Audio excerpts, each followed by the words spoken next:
Hai, assalamualaikum warahmatullahi wabarakatuh. Semangat pagi dan selamat datang di channel Mama Hasan IRT yang lagi belajar bikin kue, ide-ide jualan dan menjualnya ya teman-teman. Mama Hasan mau bagikan 3 resep kue tradisional jadul dengan ditambahkan dengan daun suji. Ini ketiganya jadi lebih enak ya teman-teman.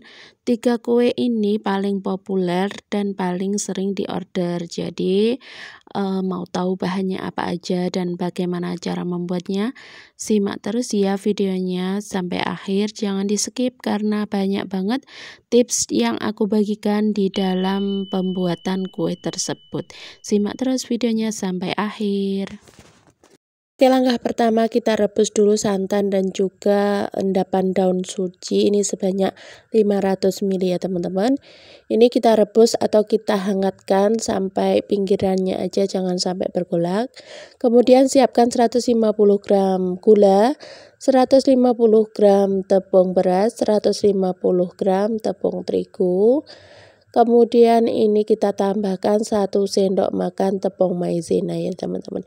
Ini kita aduk-aduk dulu bahan keringnya, baru kita tambahkan endapan daun suji dan juga santan yang sudah kita hangatkan tadi ya teman-teman. Ini kita tuang langsung dalam keadaan panas cenderung hangat gitu ya teman-teman. Bertahap sedikit demi sedikit kita tuang dan diaduk-aduk ya teman-teman. Ini seperti biasa kita bikin bikang, kalau porsinya sedikit bisa pakai centong nasi seperti ini juga bisa berserat ya teman-teman. Kalau bikin banyak boleh pakai mixer, boleh banget ya teman-teman. Oke, ini kita campur semuanya sampai benar-benar tercampur.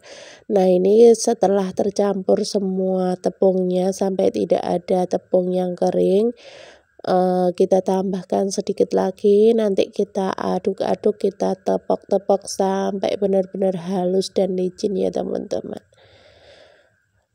Oke, bagi kalian yang baru ketemu channel aku, kenalkan aku Mama Hasan IRT yang lagi belajar bikin kue, ide-ide jualan dan menjualnya ya teman-teman.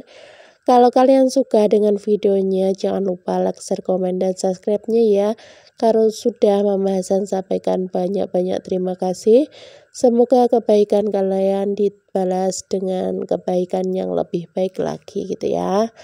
Nah, ini sudah sedikit tercampur dan kelembapannya seperti ini ya teman-teman. Untuk konsistensi adonannya ini belum semua santan dituang ya teman-teman. Ini kita tepok-tepok sampai benar-benar halus seperti ini, jangan sampai berhenti, sampai kira-kira 10 menitan ya teman-teman. Nah, setelah halus ini baru kita tuang semua santannya, kita campur. Salah satu ciri keberhasilan dari kue bikang itu dari adonannya ya teman-teman. Pokoknya adonannya itu pas, nanti bakalan berhasil. Oke, ini sudah siap untuk adonannya, baru kita siapkan santan atau siramannya. Ini santan perasan pertama kita ambil yang kentalnya aja ya teman-teman, yang areh yang paling atas. Kita ambil secukupnya baru kita rebus, kemudian tambahkan dengan sedikit garam. Oke, ini kita siapkan dulu cetakannya. Cetakannya harus benar-benar panas ya. Kemudian ini kita tuang, kita oles dengan air garam. Nah, seperti ini ya teman-teman, sudah panas baru kita tuang untuk adonannya.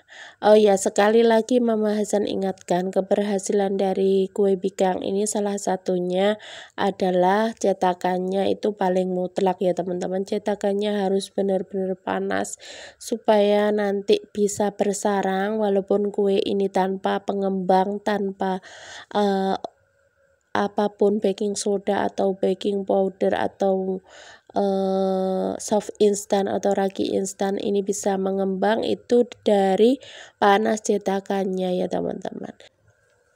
Lanjut, ini kita panggang ya teman-teman sampai benar-benar matang. Nah, untuk pengapiannya di sini aku hanya pakai satu pengapian, yaitu api sedang cenderung besar ya teman-teman. Dari awal sampai akhir pokoknya cetakannya benar-benar panas, itu bakalan berhasil juga. Atau pakai teknik yang lain, pakai 3 teknik pengapian juga boleh. Aku sudah pernah share ya teman-teman untuk cara pengapiannya juga. Oke, untuk bikang cungkil pandan sucinya ini tadi sudah setengah matang, baru kita siram dengan santan arahnya ya teman-teman. Kue bikang jadul ini kalau pakai siraman santan arah seperti ini harganya itu lumayan mahal ya teman-teman, karena memang rasanya itu enak banget, gurihnya itu lebih terasa. Dan juga dari daun pandan sucinya itu bikin kue ini beda ya teman-teman. Kalau kita beli biasanya aroma pandannya itu kurang kuat, tapi kalau pakai daun suci ini yang Mama Hasan kira itu adalah daun pagar biasa atau bunga daun biasa, ternyata ini adalah daun suci ya teman-teman.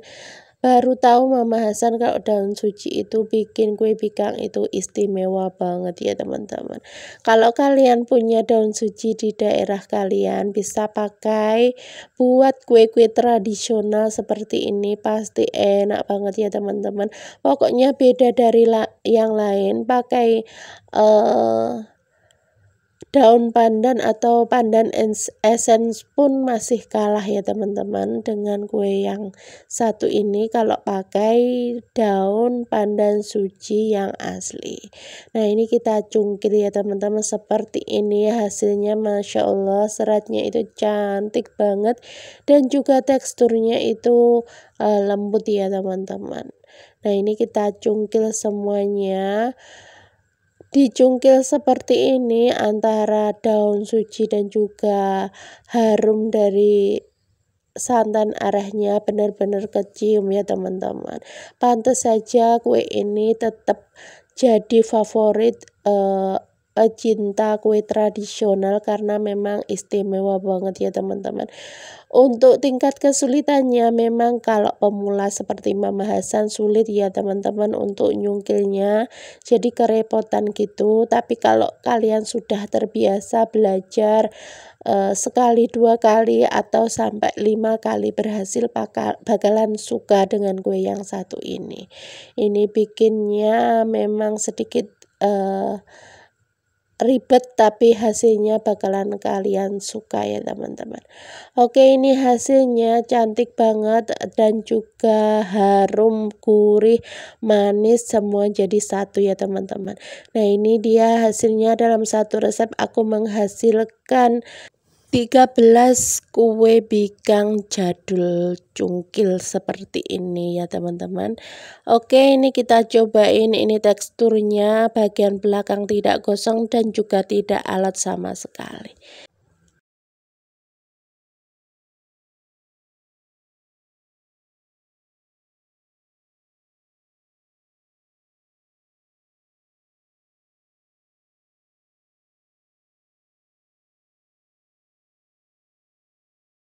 Oke, langkah pertama kita tuang dulu. Ini aku pakai tepung terigu segitiga biru curah ya teman-teman. Aku pakai 1 kilogram. Kemudian ini kita tambahkan 2 sendok makan gula, kemudian 1 sendok teh garam ya teman-teman. Kemudian ketiga bahan kering ini kita campur dan kita tambahkan 1 liter air kelapa ya teman-teman. Ini rahasianya supaya nanti bisa cantik berpori gitu ya. Nah, di sini air kelapanya sebanyak 1 liter, kita aduk-aduk dulu. Baru ini kita tambahkan lagi cairan yang lain ya teman-teman. Dalam 1 kilo tepung aku menggunakan cairannya itu 2 liter. Yang 1 liter itu air kelapa. Kemudian yang 1 liter itu pakai santan ya teman-teman, supaya rasanya itu lebih gurih lagi. Nanti untuk teksturnya juga bisa berpori cantik gitu ya teman-teman. Jadi rahasia kue dadar gulung yang tanpa telur itu terletak kepada penggunaan santan dan juga air kelapa ya teman-teman. Nah, ini kita aduk-aduk dulu sampai merata. Bagi kalian yang baru ketemu channel aku, kenalkan aku Mama Hasan, IRT yang lagi belajar bikin kue, ide-ide jualan dan menjualnya ya teman-teman. Kalau kalian suka dengan videonya, jangan lupa like, share, komen, dan subscribe-nya ya. Kalau sudah, Mama Hasan sampaikan banyak-banyak terima kasih. Nah, setelah tercampur, ini sebagian cairan sudah dituang, ini kita mixer supaya lebih cepat lagi untuk kalisnya ya teman-teman. Nah, karena ini banyak, maksudnya adonannya itu sebanyak tepungnya 1 kilo, jadi kalau ditepok-tepok biasa itu terlalu memakan waktu yang lama. Jadi kita gunakan mixer seperti ini sambil dituang untuk santannya.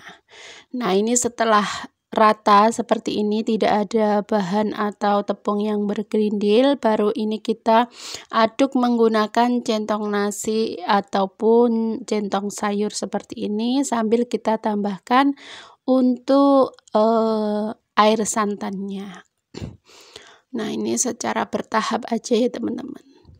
Untuk detail resepnya nanti kalian bisa cek di deskripsi box ya teman-teman. Jangan lupa, karena biasanya aku lupa untuk bahannya kurang gitu, nanti kalian bisa cek di deskripsi box.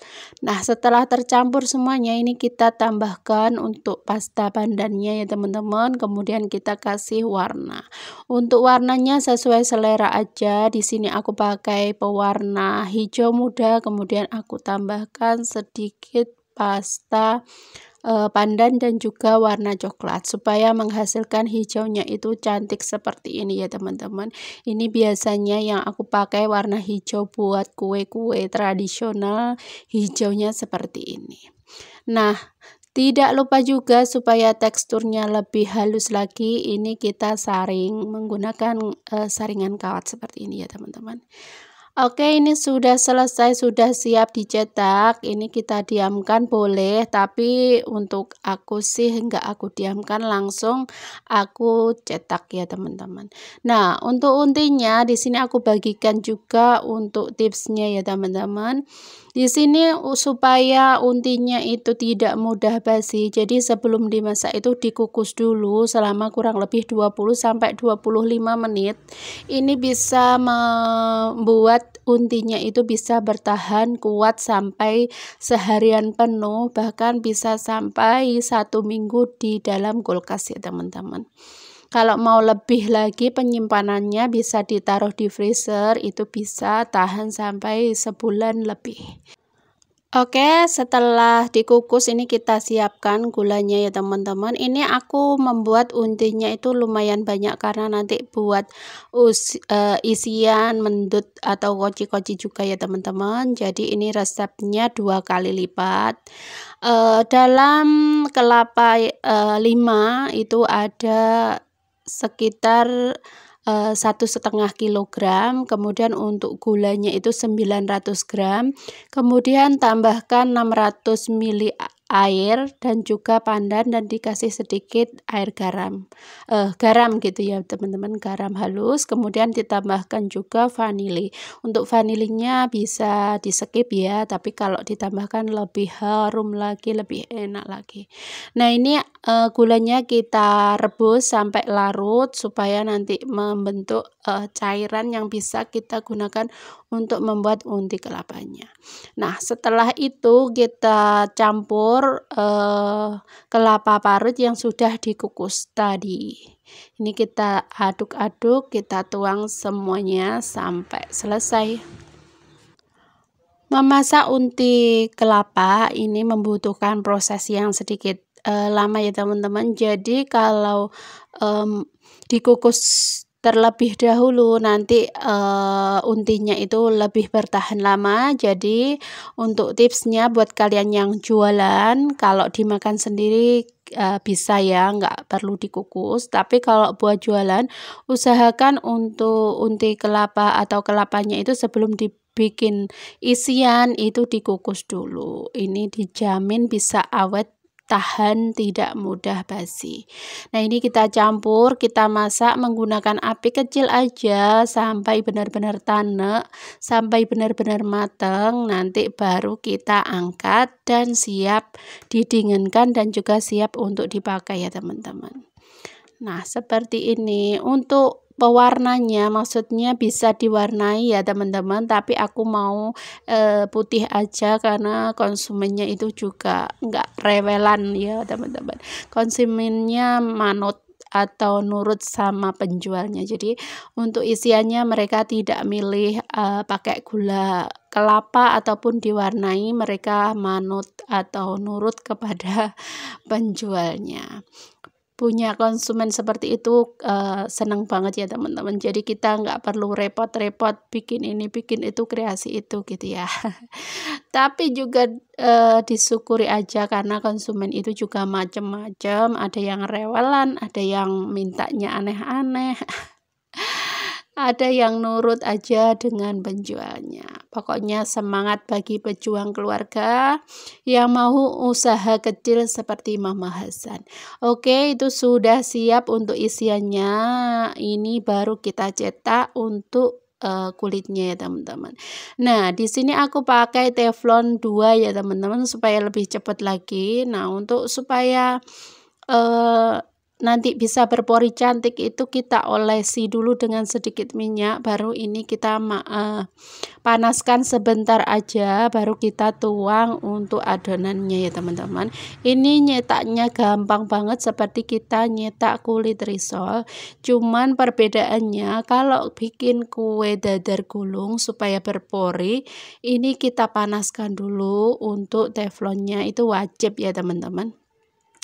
Selain dipanaskan terlebih dahulu, ini kita oles dengan minyak tipis-tipis supaya nanti porinya itu bisa besar dan juga cantik ya teman-teman. Nah, seperti ini bergantian kita tuang untuk teflon, adonannya ke teflonnya ya teman-teman. Nah, by the way, ini pakai 2 teflon yang baru itu memang sedikit panasnya itu kurang stabil ya teman-teman. Jadi kalau pakai cetakan yang aku gunakan dulu, itu cetakan lama itu pakai yang merek Maxim, itu biasanya lebih cepat gitu nyetaknya. Kalau cetakan yang baru ini sedikit lebih lama ya teman-teman, untuk panasnya itu sedikit lambat. Tapi nggak apa-apa, nanti bisa kalau sudah terbiasa gunakan teflon, kalian masing-masing itu dikenali dulu ya teman-teman temperatur atau maunya cetakan kalian itu seperti apa. Nah, seperti ini hasilnya, hijaunya itu cantik ya teman-teman, kulitnya itu lentur dan juga tidak mudah sobek. Nah, seperti ini setelah selesai baru kita isi ya teman-teman. Tapi biasanya aku sambil nyetak sambil ngisi gitu ya, supaya nanti lebih cepat lagi, karena ini ukurannya 1 kg tepung jadinya banyak banget.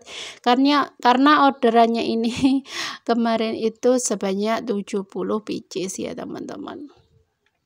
Nah, untuk isiannya di sini aku isi sebanyak 1 sendok makan. Ini kita lipat seperti kita ngelipat risol. Seperti ini hasilnya cantik banget. Kita lipat, kita isi semuanya sampai selesai ya. Gimana teman-teman tipsnya supaya berpori, kalian sudah paham ya teman-teman. Jadi gunakan air kelapa dan juga santan, meskipun tidak pakai telur hasilnya cantik seperti ini. Jangan lupa untuk cara mencetaknya juga diingat-ingat, kita harus memanaskan dulu cetakannya dan juga diolesi dengan sedikit minyak. Nah, ini dia hasilnya, ini sebanyak 72 pieces ya teman-teman dalam 1 kg tepung yang kita buat tadi. Hasilnya cantik banget, berpori dan juga halus ya teman-teman. Oke, terima kasih buat kalian yang sudah nonton. Jangan lupa terus dukung Mama Hasan dengan cara like, share, dan komen, subscribe-nya jangan lupa juga nyalakan tombol notifikasinya ya. Wassalamualaikum warahmatullahi wabarakatuh. See you next video. Pertama kita siapkan dulu untuk toppingnya. Ini ada 1 buah kelapa, kita hilangkan kulit arinya, kemudian diparut memanjang dan ditambahkan dengan daun pandan. Nah, di sini karena aku ngaduknya terlalu kecil untuk wadahnya, jadi aku tuang ke wadah yang lebih besar. Aku tambahkan 1 sendok tepung maizena, kemudian ini kita aduk-aduk supaya tepungnya itu bisa merata. Nah, ini tipsnya supaya nanti topping kelapanya itu bisa rapi dan juga cantik. Baru kemudian ini kita tambahkan untuk garamnya. Nah, untuk garamnya sesuai selera ya teman-teman, bisa 1 sendok teh seperti ini. Untuk banyaknya garam bisa sesuaikan banyaknya kelapa yang kalian gunakan. Oke, lanjut, ini kita rebus, ini kita kukus ya teman-teman. Mohon maaf ya teman-teman, ngomongnya masih aja belibet. Oke, lanjut ke videonya. Kita kukus untuk kelapanya, ini dikukus 30 menit supaya nanti toppingnya itu tidak mudah basi, jadi kuenya itu awet ya. Setelah 30 menit dikukus, ini kita taruh di wadah yang lebih lebar, kita taruh di loyang atau di nampan gitu ya, supaya lebih ngeset lagi untuk topping kelapanya. Lanjut, ini kita rebus dulu untuk santannya. Di sini aku pakai santan segar ya teman-teman, jadi harus direbus dulu. Kita tambahkan dengan garam sesuai selera dan juga berapa banyak santan yang direbus gitu ya. Di sini aku lumayan banyak ngerebus santannya karena ini bikin kuenya juga lumayan banyak ya. Oke, ini kita rebus dengan garam dan juga pandan supaya lebih wangi. Lanjut kita siapkan untuk bahan berikutnya. Di sini aku pakai 480 gram gula. Kita tambahkan 5 butir telur. Ini telurnya suhu ruang dan juga yang masih fresh ya, supaya nanti hasilnya lebih bagus lagi. Nah, ini kita mixer untuk gula dan juga telurnya. Jangan dulu ditambahkan emulsifier atau SP karena nanti supaya hasilnya lebih bagus lagi. Setelah gulanya itu mencair atau sedikit larut, baru kita tambahkan untuk SP-nya. Di sini aku gunakan 25 gram SP, kemudian kita mixer sampai adonannya itu putih berjejak seperti ini, sampai benar-benar putih berjejak, pokoknya sampai bagus gitu ya. Baru kita tambahkan tepung terigunya. Di sini tepung terigunya 500 gram ya teman-teman. Jadi kenapa kita tidak menggunakan metode all in one ini, supaya nanti bolunya itu hasilnya bagus, tidak pecah, tidak mekar, tapi mengembang sempurna ya. Nah, kemudian setelah itu kita tuang untuk santannya. Di sini aku pakai santannya itu 400 ml karena aku mau tambahkan 100 ml jus pandan ya teman-teman. Bisa pakai pandan essence, tapi di sini aku pakai pandan wangi aja dan juga pandan suci supaya harumnya itu beda gitu ya teman-teman. Kalian bisa sesuaikan dengan selera, kalau mau pakai pasta pandan atau pewarna aja juga nggak masalah. Nah, jadi total cairannya sebanyak 500 ml ya. Kemudian ini kita mixer sampai benar-benar tercampur. Kalau ada adonan yang menempel di pinggiran panci, bisa dirapi-rapikan dulu. Setelah itu kita bisa kasih pewarna makanan supaya warnanya lebih cerah, lebih terang gitu ya. Nah, kalau sudah masuk pewarnanya, ini kita aduk-aduk aja menggunakan spatula, tidak perlu menggunakan mixer ya. Kalau pakai mixer pun juga boleh, gunakan speed yang paling rendah supaya tidak turun untuk adonannya. Nah, seperti ini kita campur-campur supaya warnanya merata dan juga cantik. Bagi kalian yang baru ketemu channel aku, kenalkan aku Mama Hasan IRT yang lagi belajar bikin kue, ide-ide jualan dan menjualnya ya teman-teman. Kalau kalian suka dengan videonya, jangan lupa like, share, komen, dan subscribe-nya ya. Kalau sudah, Mama Hasan sampaikan banyak-banyak terima kasih. Kembali ke videonya, di sini warnanya sudah tercampur rata dan juga cantik. Ini warnanya sudah sesuai keinginan aku ya. Hijaunya itu hijau muda, hijau cantik. Ini kita siap untuk mengukusnya. Untuk mengukusnya di sini aku pakai cetakan jadul bentuk bunga seperti ini supaya nanti tidak lengket. Ini wajib dan juga kudu diolesi dengan minyak yang lumayan banyak dan juga merata ya. Nah, setelah diolesi minyak semuanya, baru ini kita kasih parutan kelapa yang sudah dingin. Ini sudah dikukus dan juga sudah dingin. Kita rapi-rapikan, kita tekan-tekan menggunakan jari seperti ini supaya nanti untuk kelapanya itu lebih rapi dan juga hasilnya itu tidak melebar atau kemana-mana gitu ya teman-teman. Jadi ini kita tekan-tekan, kita rapi-rapikan untuk topping kelapanya. Nah, gimana nih teman-teman, masih semangat kan bikin kue? Bagi kalian yang sudah pengalaman dan juga biasa bikin kue ini, bisa bagikan pengalamannya di kolom komentar supaya kita bisa berbagi ilmu dan juga pengalaman bikin kue tradisional atau ide-ide jualan yang bisa bermanfaat bagi kita semua, para pejuang keluarga, pedagang kecil, dan juga ibu rumah tangga yang pingin dan juga hobi bikin kue-kue seperti ini ya. Nah, setelah topping kelapanya siap semuanya atau wadahnya sudah siap, ini kita tuang untuk adonan bolunya ya teman-teman. Bolu kukus putunya seperti ini. Kita tuang 3/4 dari cetakan karena nanti bakalan ngembang untuk adonannya.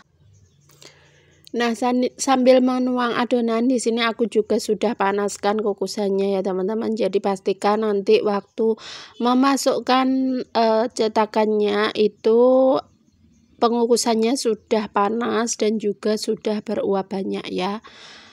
Jadi nanti bisa langsung mengembang untuk kue putunya. Oke, ini sudah siap kita kukus semua ya teman-teman. Ini untuk air kukusannya juga sudah mendidih dan juga uapnya banyak. Kita kukus secukupnya dari pancinya atau pengukusnya ya teman-teman. Usahakan tidak terlalu penuh supaya hasilnya lebih bagus lagi. Nah, ini dia hasilnya, kue putunya sudah selesai dikukus. Ini hasilnya cantik banget warnanya. Kita tes tusuk, kalau sudah tidak lengket berarti sudah matang ya. Ini kita keluarkan dulu dari pengukusan, baru nanti kita keluarkan ya teman-teman.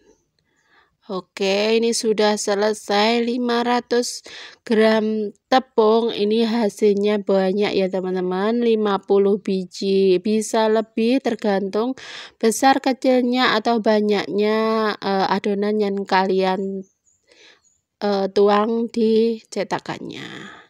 Nah, hasilnya seperti ini, kuenya itu lembut ya teman-teman, super menul, dan juga untuk topping kelapanya itu rapi seperti ini dan juga tidak lengket di cetakannya. Hasilnya seperti ini ya. Kalau kalian kurang waktu pengukusannya, kurang dari 25 menit, hasilnya seperti ini. Dan juga untuk kuenya itu sedikit kurang rapi ya, karena kurang minyak juga di olesan cetakannya. Jadi pastikan untuk mengoles cetakannya itu dengan minyak yang cukup lumayan banyak gitu ya teman-teman.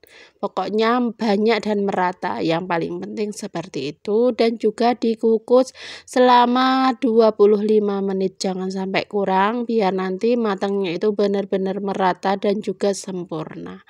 Nah, ini dia 50 biji kue putu ayu premium, hasilnya seperti ini, warnanya cantik, rasanya itu manis, gurih, dan juga legit banget. Pokoknya resep kali ini jadi andalan aku buat jualan. Nah, ini sudah selesai. Hasilnya banyak banget ya, jadi cocok buat kalian yang mau jualan, mau bikin untuk acara keluarga, mau ada hajatan. Kue jadul yang satu ini juga recommended buat kalian ya. Selain cantik, rasanya juga enak banget. Pokoknya kalian pasti suka, pelanggan pun pasti bakalan suka dengan kue yang satu ini, kue jadul tapi rasanya itu mantep banget, menul-menul dan juga gembul ya. Oke, terima kasih buat yang sudah nonton sampai akhir. Sampai ketemu di video selanjutnya. Mohon maaf bila ada salah kata. Wassalamualaikum warahmatullahi wabarakatuh. See you next video.